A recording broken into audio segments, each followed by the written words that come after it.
Salam əziz müəllimlər, mən Nur Mustafazadə, metodika üzrə təlimçi olaraq fəaliyyət göstərirəm. Bugünkü mövzumuz qısnama, yəni bullyingdir. Bu mövzunu çox qısa və anlaşılan şəkildə izah etməyə çalışacağam. Bullying nədir? Bullying bir şəxsin digərinə qarşı təkrar və məqsədli şəkildə psixoloji və fiziki zorakılıq göstərməsi halıdır. Bullying yalnız məktəbdə deyil, istənilən mühitdə baş verə bilər. İş yerlərində, sosial qruplarda, ailə və ya onlayn platformalarda da baş verə bilir. Mobbing və bullying bəzən sinonim kimi işlədilsə də, fərqli yanaşmalar da mövcuddur. Mobbing adətən qrup şəklində edilən zorakılığa deyilir. Bullying isə fərdi cümlələri ifadə edir. Bullyingin insan psixologiyasına ciddi təsiri vardır. Xüsusilə uşaqlar üçün bu emosional travmalara səbəb ola bilir. Yetkinlər bu cür vəziyyətlərə qarşı daha davamlı olsa da, uşaqlar üçün bu yükü daşımaq çətin ola bilər. Bullyingin müxtəlif baş vermə səbəbləri olur. Etnik və ya milli mənsubiyyətə görə, cinsi və ya dini fərqliliklərə görə, sosial statusa görə, ailə daxili vəziyyətlərdə və ya xarici görünüşünə görə kimsə bullyingə məruz qala bilir. Yəni ki, bir şagirdin nitqi fərqlidirsə və yaxud da ki, digərlərindən daha zəif oxuyursa və yaxud da ki, müxtəlif ləhcə ilə danışırsa, ona digər şagirdlər bullying tətbiq edə bilir. Nəinki şagirdlər, yenə dediyimiz kimi, müxtəlif yerlərdə, müxtəlif insanlara, müxtəlif səbəblərdən bullying tətbiq olunur, təəssüf ki. Bullyingi tətbiq edən şəxsə bullying deyilir. Və bullyingin məqsədinə görə, göstərdiyi davranışa görə, birbaşa və ya dolay yola təsirinə görə müxtəlif bullying növləri vardır. İlk öncə bullyingin məqsədinə görə bullyingin növlərinə baxaq. Məqsədə görə bullyingin növləri məqsədli bullying və məqsədsiz bullying olur. Məqsədli bullying adından da göründüyü kimi məqsədli şəkildə edilir.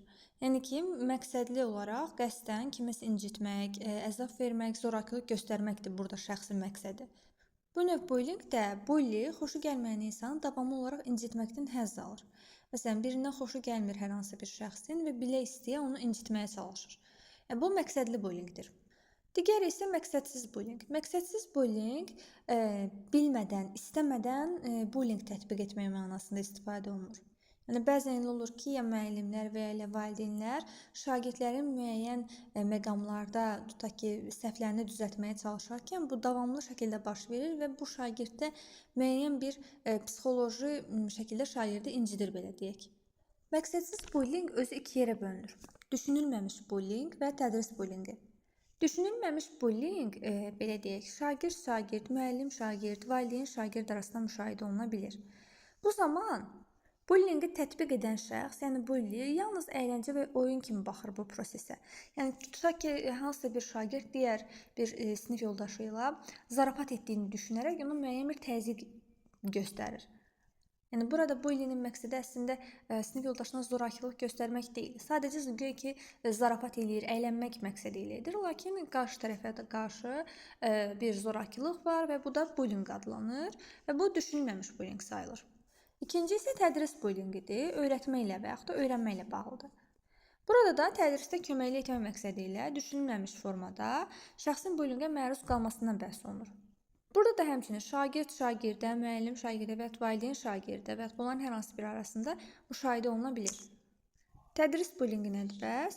Tutaq ki, hər hansı bir tapşırıq üçün, hansısa bir dərsə aid hər hansı bir məqamda müəllim hər hansı bir şagirdin hansısa bir səhvini dəfələrlə vurğuladıqda və yaxud da ki, dəfələrlə həmin o şagirdin səhvini tutmağa çalışdıqda artıq şagirdə psixoloji olaraq bu pis təsir edir və bu bullyingin, tədris bullyingi sayılır və yaxud da ki, valideyn övladının nailiyyətləri ilə bağlı çoxsaylı, belə deyək, üstünə gedərsə şagirdin, müəyyən bir avtoriter rejim tətbiq etməyə çalışarsa, bu da şagirdə pis təsir edir, yəni övladına pis təsir edir valideynin bu davranışı və bu da tədris bullyingindən hesab olunur. Daha sonra, bullyingin göstərdiyi davranışa görə bullyingin növləri var. Yəni ki, bullying dediyimiz kimi, bullyingi tətbiq edən şəxsə deyilirdi, onun göstərdiyi davranışa görə bullyingin növləri vardır. Fiziki bullying və qeyri-fiziki bullying olaraq iki yerə bölünür. Fiziki bullying adından da bəlli olduğu kimi, burada insana mütəmadi olaraq fiziki əziyyət verilməsi aid edilir. Məsələn, bəzən elə olur ki, sinifdə bəzi şagirdlər özünü digər şagirdlərdən daha güclü hesab edir və öz gücünü sübut etmək üçün digər şagirdlərə fiziki olaraq zorakılıq göstərir. Bəzən elə olur ki, bəzi şagirdləri itələyir, vurur və yaxud da ki, onların əşyalarını qırır. Tutaq ki, məsələn, partalara zərər yetirir öz gücünü göstərmək üçün. Bu fiziki bullying adlanır. Yəni ki, sırf şagirdin və yaxud da ki, kiminsə vurması deyil, hər hansı bir əmlaka zərər törədilməsi də fiziki bullyinqə aiddir. İkincisi qeyri-fiziki bullyingdir. Fiziki əlaqə olmadan təmənnasız baş verən bullyinq növüdür və 3 əsas növə ayrılır. Verbal bullyinq, qeyri-verbal bullyinq və sosial bullyinq. Verbal bullyinq sözlü şəkildə, şifahi şəkildə və yazılı formada kimisə təhqir etmək və alçaltmaq mənasına gəlir və bu ən geniş yayılmış bullyinq növüdür. Qeyri-verbal bullyinq isə jestlər və hərəkətlərlə və yaxud da ki, şəkil ilə təhqir olunmaya aid edilir. Tutaq ki, hər hansı bir hərəkətlə kimsə yamsılayır, misal üçün sinifdən götürək. Hər hansı bir tutaq ki, şagirdin hərəkətlərini yamsılamağa başlayır, sözlü heç bir şey demir, lakin hərəkətlərlə onu təhqir edib alçaltmağa çalışır. Üçüncü növ isə sosial bullyingdir. Buna şəxsin hər hansı bir sosial qrupdan uzaqlaşdırılması, onun haqqında xoşagəlməz şayiələrin yayılması, şəxsi başqalarının qarşısında utandırmaq aid edilir. Daha sonra bullyinqin birbaşa və ya dolayı yolla təsirinə görə də növləri vardır. Vasitəsiz bullyinq və vasitəli bullyinq. Vasitəsiz bullyingdə bully qarşı tərəfə qarşı zorakılığı şəxsən özü tətbiq edir. Yəni kiminsə köməyinə ehtiyac duymadan birbaşa özü qarşı tərəfə müəyyən zorakılıq, fiziki və ya sözlü şəkildə və s. müəyyən bir zorakılıq tətbiq edir. Bu vasitəsiz bullyingdir. Vasitəli bullyinq isə bully üçüncü şəxsə, dostuna və yaxud da ki, hər hansı bir tanışına təsir edərək zorakılığı dolayı yolla həyata keçirilir.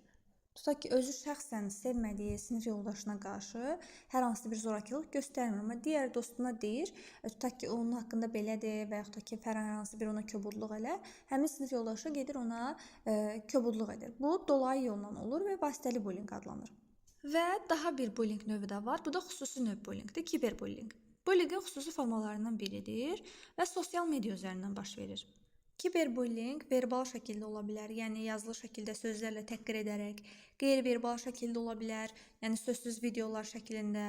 Məsələn, sözsüz hər hansı bir video ataraq qarşı tərəfi narahat edə bilər kimsə və yaxud da ki, davamlı olaraq mesajlar yaza bilər internet üzərindən, qarşı tərəfi təhqir edə bilər. Və kiberbullyinqin fiziki növü də ola bilər. Necə? Tutaq ki, hər hansı bir xaker şəxsin internet hesabına girir, sosial hesablarına girir, bank hesablarına girir qanunsuz şəkildə, orada müəyyən dəyişikliklər edir və s. və s. Bu da fizikiyə aid edilir. Gördüyünüz kimi, buradakı qeyd olunan bütün bullyinq növlərinin hər biri demək olar ki, eyni dərəcədə ciddi və problemlidir. Onların hamısı eyni dağıtıcı qüvvəyə malikdir. Bəs bizlər bullyinqi necə müəyyən etməliyik? Bullyinq bəzən adi və münaqişə ilə qarışdırılır. Onu müəyyən etmək üçün müəyyən yanaşmalardan istifadə olunur. Şagirdlərə bunun üçün təhlükəsiz və sərbəst ifadə mühiti yaradılmalıdır. Bütün məktəb heyəti arasında aktiv əməkdaşlıq vacibdir. Yəni bütün müəllimlər bir-birlə əlaqə saxlayaraq hər biri bütün şagirdləri gözləməlidir və bir-birinə məlumat verməlidir. Şagird portfolyoları izlənməlidir. Yəni yalnız akademik deyil, psixoloji və sosial vəziyyət də izlənməlidir şagirdlərin. Valideynlərlə əməkdaşlıq edilməlidir. Evdə müşahidə edilən dəyişikliklər müəllimlərlə paylaşılmalıdır. Şagirddən esse yazmağını istəyə bilər. Tutaq ki, şagirdin yaşadığı və ya şahid olduğu hadisəni təhlil etməsinə kömək edər bu sayədə. Esse yazmaq istənilə bilər. Anonim sorğular aparıla bilər. Anonim sorğular, yəni ad olmadan qeyd olunan sorğulardır. Bullyinqin baş vermə tezliyi, səbəbləri və tərəflər haqqında məlumatlar toplanır bu sayədə. Bəs bullyinqin qarşısını necə ala bilərik? Bunun üçün müxtəlif strategiyalardan istifadə etmək lazımdır. Birincisi, empati və mənəvi dəyərlər aşılanmalıdır şagirdlərə. Müxtəlif oyunlar, simulyasiyalar tətbiq etmək lazımdır. Etik dəyərləri gücləndirən, şagirdlərdə etik dəyərlər formalaşdıran müxtəlif oyunlardan istifadə etmək lazımdır ki, onlarda empati və mənəvi dəyərlər yüksək səviyyədə olsun. Daha sonra şagirdlərdə emosional intellekti inkişaf etdirmək lazımdır. Onlar duyğularını idarə etməyi öyrənməlidirlər. Daha sonra müəllimin rol modeli olması, davranışı ilə nümunə göstərməlidir şagirdlərə müəllim. Maarifləndirmə aparılmalıdır. Şagirdlərlə bullyinqin necə olduğu və necə qarşısının alınacağını sadə və aqressiyasız dildə şagirdlərə başa salmaq lazımdır.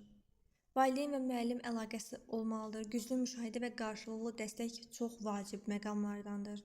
Və buzqıran texnikaları və rollu oyunlardan istifadə etmək lazımdır ki, şagirdlər bir-birini tanıyaraq empatiya qursunlar və bir-birlərinə hər hansı bir bullyinq tətbiq etməsinlər.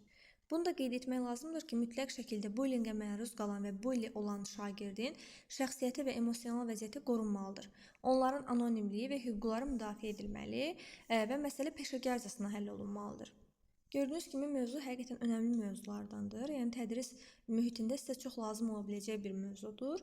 İşlədikdə də bu kimi hallarla qarşılaşacaqsınız. Onda daha yaxşı anlayacaqsınız hansı davranış bullyingdir və yaxud da ki, hansı davranış adi konfliktdir tutaq ki.